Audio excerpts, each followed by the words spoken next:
Good morning student. मैं Renu Singh from GWPC Bharatpur, lecturer electrical engineering.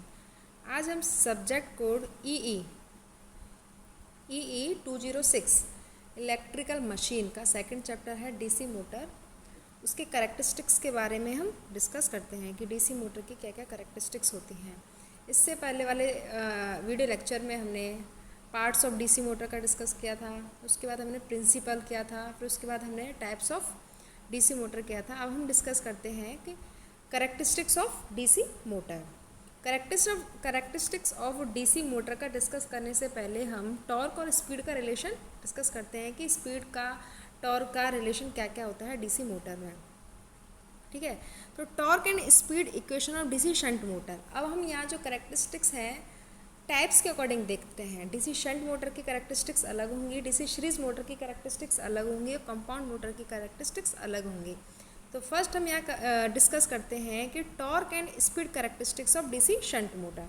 हम जानते हैं कि एक टॉर्क का रिलेशन होता है T is proportional phi and I. T is proportional phi and I for a DC shunt motor. Shunt motor के लिए क्या होता है, फाई हमारा क्या होता है, शंट करंट के प्रोपोर्शनल होता है। जो शंट करंट क्या होता है, कांस्टेंट होता है। तो शॉर्ट क्या हुआ कि डीसी शंट मोटर के लिए जो हमारा फ्लक्स होता है वो कांस्टेंट होता है। तो T इज़ प्रोपोर्शनल फाई आई, तो फाई हमारा कांस्टेंट हो गया।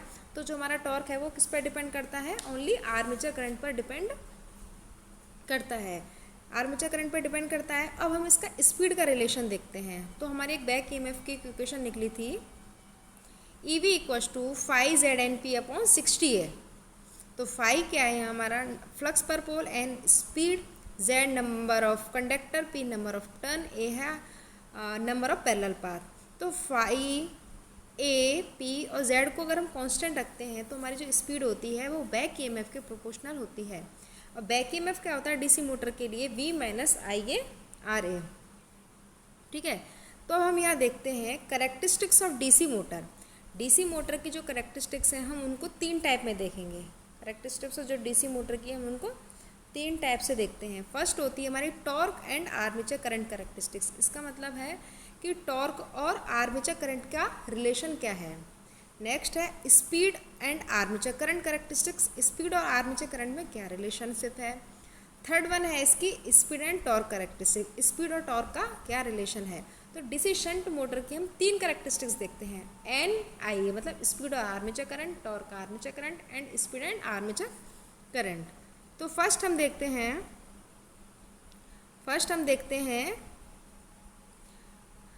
Torque and armature current. Torque और आर्मेचर करंट का क्या रिलेशन है। ठीक है, हमने अभी एक रिलेशन पढ़ा था कि T इज़ प्रोपोर्शनल फाई आई। तो फाई हमारा क्या होता है, कांस्टेंट होता है।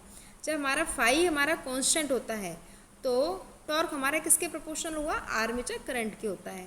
बट एट हैवी लोड जब होता है मोटर पर इन अ स्मॉल अमाउंट, जो हमारा फ्लक्स है वो स्मॉल अमाउंट में क्या हो जाता है, डिक्रीज हो जाता है। जिससे कि क्यों डिक्रीज होता है, आर्मेचर रिएक्शन।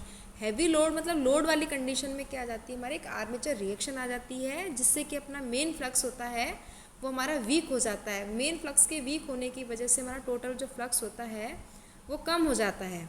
ठीक है, तो इसमें जो रिलेशन दिख रहा है T इज़ प्रोपोर्शनल आई ये निकला क्योंकि फाई हमारा कांस्टेंट है।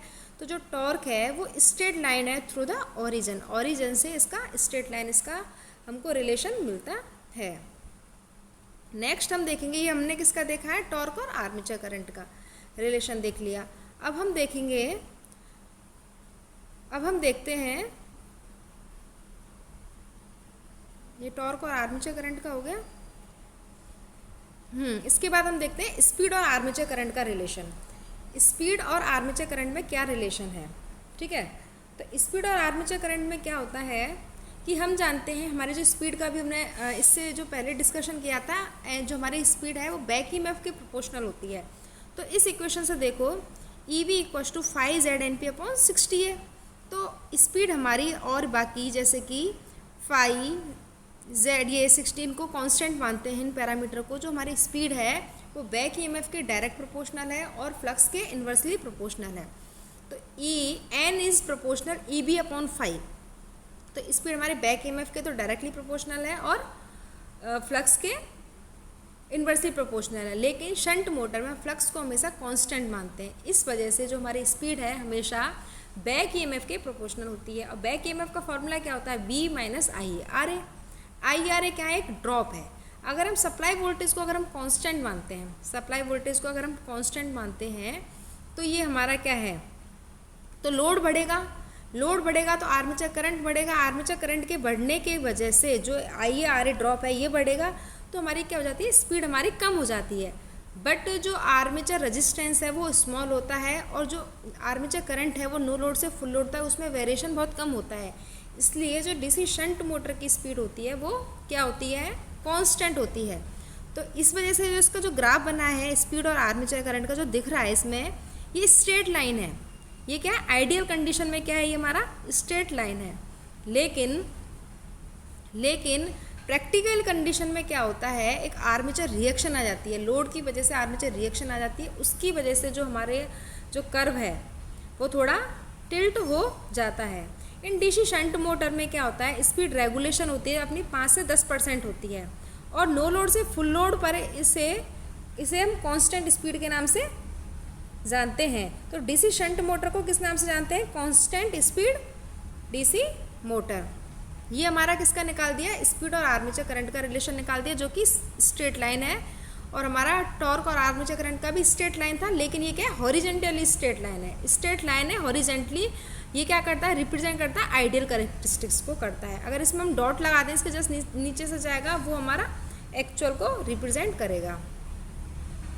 अब हम इन दोनों का कंक्लूजन देखेंगे, स्पीड का और टॉर्क का। इससे पहले हमने दो पढ़े थे, टॉर्क और आर्मेचर करंट, स्पीड और आर्मेचर करंट। अब आर्मेचर करंट क्या, दोनों में कॉमन है, तो हम एक निकालते हैं स्पीड का और आर्मेचर करंट का क्या रिलेशन है। तो स्पीड हमने अभी निकाला था कि हमारा जो टॉर्क होता है वो डायरेक्टली प्रोपोर्शनल होता है आर्मेचर करंट के, और स्पीड हमारी डायरेक्टली प्रोपोर्शनल होती है बैक ईएमएफ के। तो दोनों इक्वेशन से स्पीड और टॉर्क का की जो लीनियर रिप्रेजेंटेशन निकलता है, क्या निकलता है, एक लीनियर रिप्रेजेंटेशन निकलता है, जिससे हम स्पीड और आर्मेचर कैरेक्टरिस्टिक की तरह, स्पीड और आर्मेचर कैरेक्टरिस्टिक की तरह हम इसको क्या कर सकते हैं, निकाल सकते हैं। तो इसलिए हमें स्पीड ऑलमोस्ट इसमें क्या रखनी होती है, कांस्टेंट रखनी होती है, और टॉर्क के नो लोड से फुल लोड पर इसका जो वेरिएशन है बहुत स्मॉल है। अब इस डायग्राम से हमने जब देखा है, from the above to characteristics of DC shunt motor, torque develop and speed at various armature current of DC shunt motor में बी नोटेड। तो जो हमने जो दो अभी कर्व पढ़े हैं उससे हमने स्पीड का रिलेशन भी देख लिया और टॉर्क का भी रिलेशन देख लिया। उन दोनों को मर्ज करके ही हम यहाँ कौन सा स्पीड और टॉर्क की इक्वेशन को निकालते हैं। If these value are plotted, अगर हम इन वैल्यू को प्लॉटेड करते हैं तो graph representing the variation of speed with a torque develop is obtained. This curve resemble the speed versus current characteristics as the torque is directly proportional to armature current. तो finally conclusion ये निकला है कि जो हमने speed और armature current का relation निकाला था और जो टॉर्क और आर्मेचर करंट का रिलेशन निकाला था, दोनों इक्वेशन को मर्ज करके जो फाइनली कंक्लूजन निकलता है उससे ये निकलता है जो स्पीड और टॉर्क का जो रिलेशन है वो लीनियर रिलेशनशिप है, और उसको हम स्पीड और आर्मेचर करंट कैरेक्टरिस्टिक की तरह इसको हम नोट कर सकते हैं। ये इसका फाइनली हमने क्या निकाला है, कंक्लूजन। देखो टॉर्क और आर्मेचर करंट का भी निकाला था, टी इज प्रोपोर्शनल आई ए। तो आई ए क्या है हमारी यहाँ डायरेक्टली प्रोपोर्शनल है। जब कोई भी चीज़ डायरेक्टली प्रोपोर्शनल होती है तो उसका ग्राफ क्या बनता है, लीनियर ग्राफ बनता है। अब यहाँ डॉटेड लाइन का मतलब क्या होता है, ये एक्चुअल कैरेक्टरिस्टिक है, और जो स्ट्रेट लाइन है वो हमारी क्या है, ये रिप्रेजेंट करती है आइडियल कैरेक्टरिस्टिक्स। और जो TSH लिखा हुआ है इसमें, ये डॉटेड लाइन है, ये हमारी एक्चुअल कैरेक्टरिस्टिक्स को नोट करती है, जो कि आर्मेचर रिएक्शन की वजह से आती हैं। अब इस ग्राफ में हम देखेंगे स्पीड और आर्मेचर करंट। तो ये हमारी स्पीड और आर्मेचर करंट का रिलेशन क्या आ रहा है, हमारा स्ट्रेट आ रहा है, हॉरिजेंटल लाइन आ रही है, स्ट्रेट आ रही है, हॉरिजेंटल लाइन आ रही है। क्यों आ रही है, क्योंकि हमारी डीसी शंट मोटर की स्पीड कांस्टेंट होती है, क्योंकि इसमें फ्लक्स भी कांस्टेंट होता है, इसलिए इसकी डीसी मोटर शंट मोटर की स्पीड कांस्टेंट होती है। सेम इन दोनों को मर्ज करके हम जब स्पीड और टॉर्क का रिलेशन निकालते हैं वो इस टाइप से निकलता है। ये हमारा किसका हुआ है, डीसी शंट मोटर का। अब है application of DC shunt motor. These motor are constant speed motor. Constant speed motor क्या होती है? क्योंकि इसकी स्पीड कांस्टेंट होती है, क्योंकि इसमें फ्लक्स कांस्टेंट होता है। Hence use in application requiring constant speed. जहाँ कांस्टेंट स्पीड की ज़रूरत होती है वहाँ हम डीसी शंट मोटर का यूज़ करते हैं। फर्स्ट है lathe machine, drilling machine, third है ग्राइंडर, ब्लोअर, कंप्रेशर। इन 5 एप्लीकेशन में मोस्टली हम डीसी शंट मोटर का यूज़ करते हैं। इन 5 एप्लीकेशन में हमको कांस्टेंट स्पीड की ज़रूरत होती है। जहाँ कांस्टेंट स्पीड की रिक्वायरमेंट होती है वहाँ हम डीसी शंट मोटर का यूज़ करते हैं। नेक्स्ट आया DC series motor.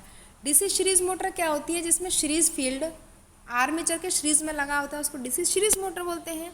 In this types of DC motor armature and field winding are connected in series. इसमें आर्मेचर वाइंडिंग और फील्ड वाइंडिंग हमेशा आर्मेचर के सीरीज में कनेक्ट होती हैं। The resistance of series field winding RS is much smaller than armature resistance.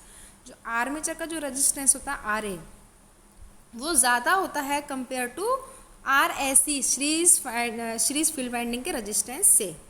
The flux production is proportional. तो series field winding में जो फ्लक्स जो प्रोड्यूस होता है वो आर्मेचर करंट के प्रोपोर्शनल होता है, क्योंकि इसमें करंट क्या होता है? सीरीज में इक्वल होता है, तो फाई प्रोपोर्शनल I होता है। लेकिन शंट मोटर में क्या होता था? जो हमारा फ्लक्स होता था वो कांस्टेंट होता था। लेकिन इसमें ये चीज़ याद रखनी है हमको डीसी सीरीज मोटर में कि हमारा फ्लक्स कांस्टेंट नहीं होता है, फ्लक्स हमारा आर्मेचर करंट के प्रोपोर्शनल होता है। ठीक है, तो flux can never become constant in DC series motor as load change IFN and IA also change. Load change होगा तो हमारे करंट चेंज होंगे, करंट चेंज होंगे तो हमारा फ्लक्स कभी कांस्टेंट नहीं हो सकता। Thus DC series motor is a not a constant flux motor, इसलिए इसको हम कांस्टेंट फ्लक्स मोटर नहीं कह सकते हैं।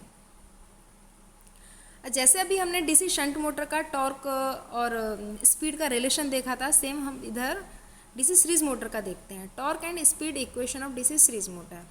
हम जानते हैं टॉर्क की इक्वेशन क्या होती है? T is proportional phi and I।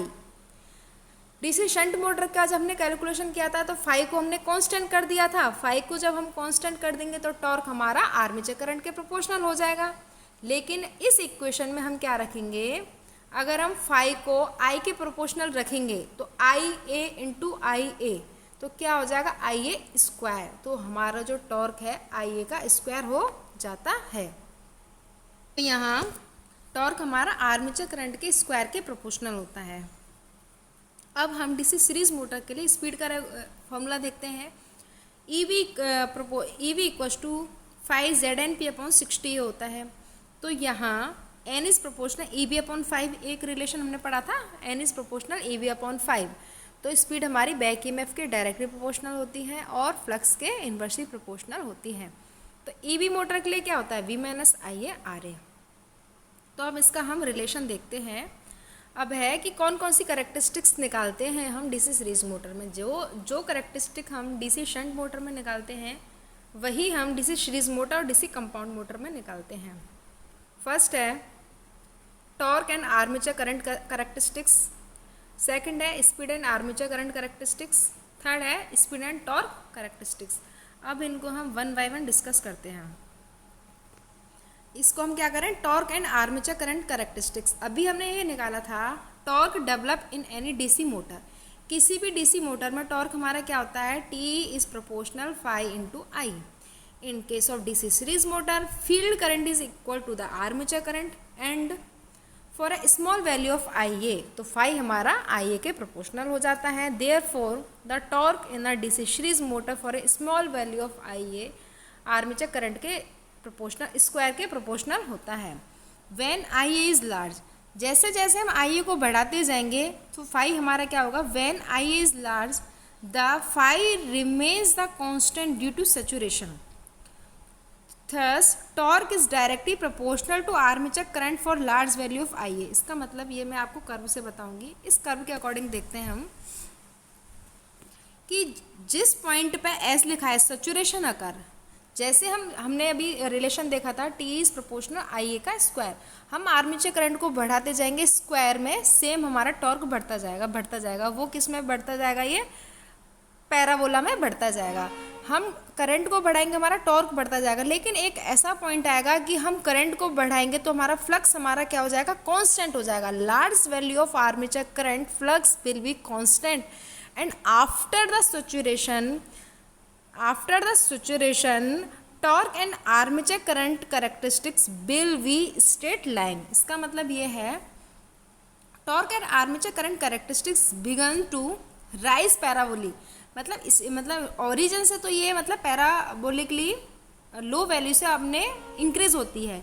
And when saturation is reach, जैसे ही सैचुरेशन मतलब कोई भी चीज़, किसी भी चीज़ का सैचुरेशन आ जाना, सैचुरेशन वे पॉइंट होता है, उसके बाद वो अपनी प्रॉपर्टी लूज कर देती है, वो सैचुरेट हो जाती है, उसके बाद उस पर कोई भी इफेक्ट नहीं पड़ता है। तो सैचुरेशन के बाद क्या होता है, it become a straight line as show in figure, तो स्ट्रेट लाइन हो जाती है। टॉर्क बढ़ाएंगे तो सिंपली हमारा आर्मेचर करंट बढ़ जाता है। तो बिफोर सैचुरेशन, ये इसका एक न्यूमेरिकल क्या बोलते हैं ऑब्जेक्टिव क्वेश्चन आता है एग्जाम में कि टॉर्क और armature current characteristics of DC series motor before saturation. तो बिफोर सैचुरेशन का रिलेशन क्या होता है, T is proportional I A square होता है। लेकिन आफ्टर सैचुरेशन जो इसका टॉर्क और आर्मेचर करंट का रिलेशन होता है, टी इज प्रोपोर्शनल आई ए, क्या होता है, ओनली आई ए होता है। अब हम यहाँ क्या पढ़ेंगे, जैसे कि हमने अभी पढ़ा था इसका टॉर्क और आर्मेचर करंट, अब हम पढ़ेंगे स्पीड और आर्मेचर करंट, फिर थर्ड इसका पढ़ेंगे स्पीड एंड टॉर्क। तो speed and armature current characteristic of DC series motor. तो इस इक्वेशन के स्पीड हमारी क्या होती है, n is equals to E B upon five. E B यानी बैक ईएमएफ, और बैक ईएमएफ क्या होता है, v minus I R A. Proportional को हटाने के लिए k कांस्टेंट लगाया गया है यहाँ। तो n equals to k E V है, ई वी क्या होता है, v minus I R A upon five. When supply voltage is kept constant, जब हम सप्लाई वोल्टेज को कांस्टेंट रखते हैं तो speed of the motor will be क्या होगी, इन्वर्सली प्रोपोर्शनल टू फ्लक्स, क्योंकि जो आई आर ए ड्रॉप होता है, ये जो वोल्टेज ड्रॉप होता है आई आर ए बहुत स्मॉल होता है, उसको हम नेग्लिजिबल मानते हैं।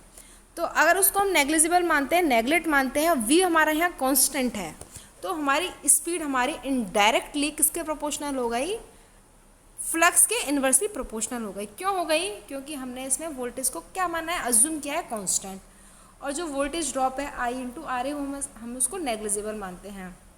तो in DC series motor field exciting current is equal to the armature current which is nothing but ऐसा load current. Therefore at light load when saturation is not attained, जब सैचुरेशन नहीं होता है तो flux will be proportional to the armature current, hence speed will inversely proportional to armature current. Hence speed and armature current characteristics hyperbola curve up to the saturation. Saturation तक इसकी जो characteristics होती है ये है हाइपरबोला। ये किसकी characteristics है, हमारी स्पीड की और आर्मेचर करंट की कैरेक्टरिस्टिक्स।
अब इसमें हम कर्व के अकॉर्डिंग देखते हैं।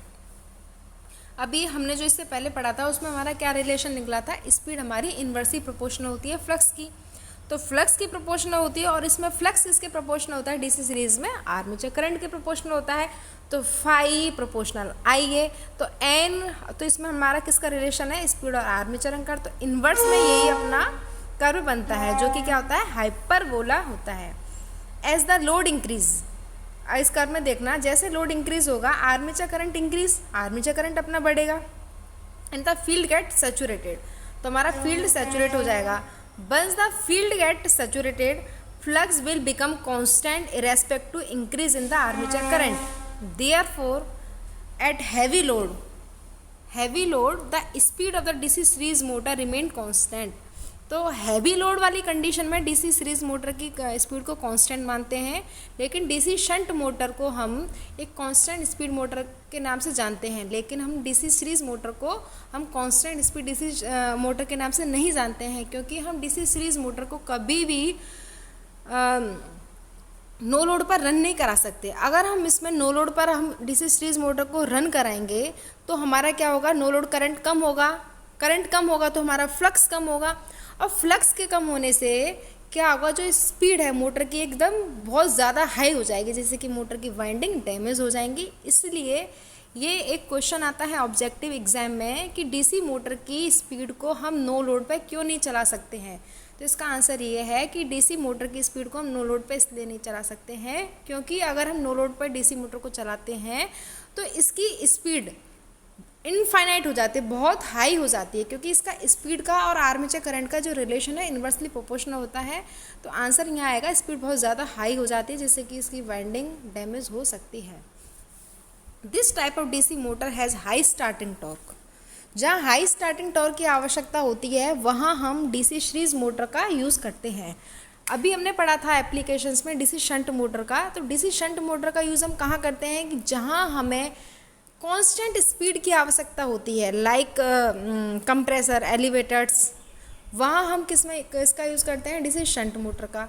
जहाँ हमें डीसी हाई स्टार्टिंग टॉर्क की ज़रूरत होती है वहाँ हम किसका करते हैं, डीसी सीरीज मोटर का यूज़ करते हैं। अभी हम इसका थर्ड पढ़ेंगे, speed versus torque characteristics DC series motor का। Speed versus torque characteristic of DC series motor will be similar to the speed and armature current characteristic. It will be rectangular hyperbola as shown figure. तो एक इसका objective आता है कि speed और torque relation, DC series motor का speed और torque relation में जो कर्व निकलता है वो किस शेप में होता है, वो किस में होता है, रेक्टेंगुलर हाइपरबोला होता है। एक ये क्वेश्चन आता है ऑब्जेक्टिव कि टॉर्क और उसका जो आर्मेचर करंट का जो रिलेशन होता है वो कैसा निकलता है, वो निकलता है पैराबोलिक निकलता है, ठीक है, क्योंकि उसमें T is proportional I A armature current का स्क्वायर होता है, तो वो जो कर्व की शेप आती है वो होती है पैराबोलिक आती है। और स्पीड और आर्मेचर करंट का जो रिलेशन निकलता है वो क्या निकलता है, हाइपरबोला निकलता है। तो तीन हमारे यहाँ तीन क्वेश्चंस के हमको आंसर मिल गए कि स्पीड और आर्मेचर करंट हाइपरबोला, टॉर्क और आर्मेचर करंट पैराबोला, और स्पीड और टॉर्क अपना क्या निकलता है, रेक्टेंगुलर हाइपरबोला निकलता है, इसका जो कर्व का शेप आता है। अब है applications of DC series motor, कि डीसी सीरीज मोटर का हमें कहाँ कहाँ हमको इसका यूज़ करना चाहिए। These motor are useful in application where high starting torque require is high and quick acceleration like traction hose, crane, rolling mill and conveyors में इसका हम यूज़ करते हैं, जहाँ हाई स्टार्टिंग टॉर्क और क्विक एक्सेलरेशन मतलब इंस्टेंट स्टार्टिंग की ज़रूरत होती है, वहाँ हम इस मोटर का यूज़ करते हैं। अब इसका हम कंबाइंड इसकी कैरेक्टरिस्टिक्स देखते हैं। अब हम इसमें क्या देख रहे हैं, कंबाइंड। देखो टॉर्क और आर्मेचर करंट का भी मैंने बताया ना, ये क्या निकलता है, पैराबोला। इस शेप को बोलते हैं टॉर्क और आर्मेचर करंट को पैराबोला। और ये जो डॉटेड लाइन है एक्चुअल कर्व को शो कर रहा है, और जो डार्क लाइन है ये किसको, आइडियल कंडीशन को शो कर रहा है। और ये डॉटेड लाइन किसको कर रहा है, एक्चुअल। ये एक्चुअल किस वजह से आता है, आर्मेचर रिएक्शन। आर्मेचर रिएक्शन क्या होती है, मेन फ्लक्स अपने क्या होते हैं, डिस्ट्रॉय हो जाते हैं, वो वीक हो जाते हैं, टोटल फ्लक्स हमारे कम हो जाते हैं। और स्पीड और आर्मेचर करंट का जो शेप आ रहा है वो क्या है, अपना पैराबोला है। और स्पीड और टॉर्क का है रेक्टेंगल पैराबोला होता है। अब एक characteristics of DC compound motor, और डीसी कंपाउंड मोटर की क्या क्या करेक्टरिस्टिक्स हैं। सेम जो हमने डीसी शंट मोटर की करेक्टरिस्टिक्स पढ़ी थी, डीसी सीरीज मोटर की करेक्टरिस्टिक्स पढ़ी थी, सेम ही हमारी डीसी कंपाउंड मोटर की करेक्टरिस्टिक्स होती हैं। फर्स्ट है हमारा टॉर्क और आर्मेचर करंट करेक्टरिस्टिक्स, सेकंड है हमारा speed and armature current characteristics, third है हमारा स्पीड एंड टॉर्क करेक्टरिस्टिक्स। इसको हम वन बाय वन देखते हैं। पहले इसकी थोड़ी थ्योरी पढ़ते हैं अपन। In a compound motor both shunt and series field acting simultaneously. तो कंपाउंड मोटर क्या होती है जिसमें सीरीज और शंट दोनों मोटर के प्रॉपर्टी कंबाइंड होती है, उसको हम कंपाउंड मोटर बोलते हैं। इसमें शंट फील्ड भी आता है और सीरीज फील्ड, दोनों साइमल्टेनियसली मतलब एक साथ कार्य करते हैं। In cumulatively compound motor series field assist the shunt field. इसका मतलब क्या होता है कि कम्युलेटिव कंपाउंड मोटर में सीरीज फील्ड ऐड होता है शंट फील्ड से, जिससे कि नेट फ्लक्स हमारा क्या हो जाता है, बढ़ जाता है। नेट फ्लक्स बढ़ेगा तो स्पीड हमारी कम होगी, क्योंकि स्पीड हमेशा फ्लक्स के इन्वर्सली प्रोपोर्शनल होती है। In such motor when armature current increase the field flux decrease for some so for given armature current the torque developed will be greater and speed lower when compared to DC shunt motor. Differentially compound motor क्या होती है, differential compound motor series field oppose the shunt field. तो differentially compound motor में क्या होता है कि जो सीरीज फील्ड है वो अपोज करता है शंट फील्ड का, जिस वजह से हमारा क्या होता है, नेट फ्लक्स अपना कम हो जाता है। इसको हम कर्व से देखते हैं। देखो इस कर्व के अकॉर्डिंग हम देख रहे हैं। फर्स्ट है टॉर्क और armature current versus speed and armature current. तो दोनों में क्या होता है, ये नीचे हमने एक्स एक्सिस पे क्या लिया, हमने आर्मेचर करंट को लिया है, वाई एक्सिस पे हमने स्पीड और टॉर्क दोनों को एक साथ लिया है। अब हम यहाँ देखते हैं टॉर्क का देखते हैं। ठीक है, टॉर्क अपना ओरिजिन से स्टार्ट हुआ है, तो टॉर्क किसका ज़्यादा होगा। टॉर्क का फॉर्मूला होता है टी इज प्रोपोर्शनल फाई आई। क्या होता है, फाई आई। कम्युलेटिवली कंपाउंड मोटर में क्या होता है, सीरीज फील्ड शंट फील्ड से मिलता है, मतलब टोटल फ्लक्स अपना बढ़ता है। तो फ्लक्स बढ़ेगा तो हमारा टॉर्क बढ़ेगा। तो इस कर्व के अकॉर्डिंग देखो, तो टॉर्क की जो कर्व है कम्युलेटिव कंपाउंड मोटर का, वो ऊपर की डायरेक्शन में है। और डिफरेंशियली में क्या होता है, टोटल फ्लक्स अपना क्या होता है, कम होता है, क्योंकि series flux oppose the shunt flux. तो टोटल फ्लक्स हमारा क्या होगा, कम होगा। तो फ्लक्स कम होने से टी इज प्रोपोर्शनल फाई आई, तो फ्लक्स कम होगा तो हमारा टॉर्क भी कम होगा। तो डिफरेंशियली कंपाउंड मोटर में जो हमारा फ्लक्स है वो क्या हो रहा है, कम हो रहा है, और टॉर्क हमारा बढ़ रहा है। ये तो हमने टॉर्क का रिलेशन देख लिया। ये ओरिजिन से जो स्टार्ट हुआ है कर वो हमारा टॉर्क है। अब ऊपर जो हॉरिजेंटली लाइन दे रखी है वो हमारा स्पीड का है। अब स्पीड हमारी इन्वर्सली प्रोपोर्शनल होती है फ्लक्स की। तो डिफरेंशियली कंपाउंड मोटर में हमारा टोटल फ्लक्स क्या हो जाता है, कम हो जाता है। तो फ्लक्स कम होगा तो हमारी क्या होगी, स्पीड बढ़ेगी। तो जो ऊपर दे रखा है वो हमारा क्या है, डिफरेंशियली कंपाउंड। हाईएस्ट जो स्टार्टिंग स्पीड होती है, हाईएस्ट जो स्पीड होती है वो डिफरेंशियली कंपाउंड मोटर की होती है, क्योंकि सबसे कम among this 5 series shunt cumulatively, among this 4 series shunt cumulative differences, सबसे कम जो फ्लक्स होते हैं वो डिफरेंशियली के होते हैं, इसलिए इसकी सबसे हाईएस्ट स्पीड होती है, और कम्युलेटिवली की इसके कंपेयर में कम होती है। अब हम इसका देखते हैं स्पीड टॉर्क का। तो इसमें दे रखा है कि डिफरेंस करेक्टरिस्टिक का कंपेयर विद शंट मोटर, इसकी शंट मोटर से कंपेयर किया है। तो स्पीड और टॉर्क करेक्टरिस्टिक इसमें नेक्स्ट दी हुई हैं। अब है applications. Application of DC compound motor. First हम देखेंगे कम्युलेटिव कंपाउंड मोटर की क्या क्या एप्लीकेशन है। These motor have high starting torque. अभी हमने जो ग्राफ देखा था उसमें हाई स्टार्टिंग टॉर्क किसका था, कम्युलेटिवली कंपाउंड मोटर का था।